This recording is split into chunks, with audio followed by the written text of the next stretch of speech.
অৰ্থাৎ প্ৰকৃতত কংগ্ৰেছৰ যেতিয়া চৰকাৰ আছিল তেতিয়াহে জংগলৰাজ আছিল।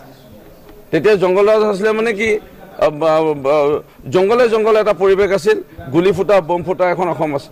আজি 2.5 বছৰটো গুলি ফুটা বম ফুটা প্ৰায় নাইকিয়া হৈ পৰিছে, প্ৰতিবাদ নাইকিয়া হৈ পৰিল।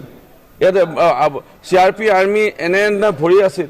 ইয়াত লাহে লাহে BTRৰ পৰা আদি কৰি প্ৰত্যেকতে আজি আমাৰ যিটো আচফা আইন, এই আচফা আইন আজি উঠাই লোৱাৰ পিছত এটা শান্তি পৰিৱেশ আহিছে। সেইকাৰণে প্ৰকৃতত ভূপেন বৰা ডাঙৰীয়া পাহৰি গৈছে সেই কংগ্ৰেছৰ দিনতহে জংগলৰাজ আছে, এতিয়া শান্তি ৰাজ চলি আছে। আমাৰ 12খন আসনৰ ওচৰা-ওচৰি মাননীয় মুখ্যমন্ত্ৰী কৈ আছে আৰু 12খন আসনৰ কাৰণে আমি পূৰা লাগি আছোঁ। আমি 14খনো আমি চেষ্টা কৰি আছোঁ। থাকিল কথা 2খন, এখন UPPL জিকিবই, এখন UPPL জিকিব আৰু UPPL এখন জিকাৰ পিছত 12খন BJPয়ে জিকাৰ পিছত এখন থাকিল বেলেগ দলৰ আৰু সেইটো হয়তো কংগ্ৰেছে নাপায়, অন্য কোনোবা ৰাজনৈতিক দলে জিকিব পাৰে।